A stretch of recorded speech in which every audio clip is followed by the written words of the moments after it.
guys, kaka-change oil ko lang ng motor ko. Tapos, i-ano natin, re-reset na lang natin yung odo sa langis. Ayan, 2,600. Makikita nyo sa taas, oil, yan.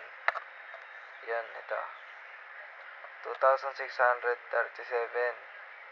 kilometer yung takbo ng langis. Yan, ito yung menu. Ilo-long press natin. Long press lang yan, tapos hanggang mag-blink. Yan, nagbi-blink. Isang long press pa ulit para mabalik. Yan. Naka-long press yun. Ayan, magbalik na sa 0 kilometer. Yan guys. Okay na nun. Makikita nyo na doon. 0. Thank you.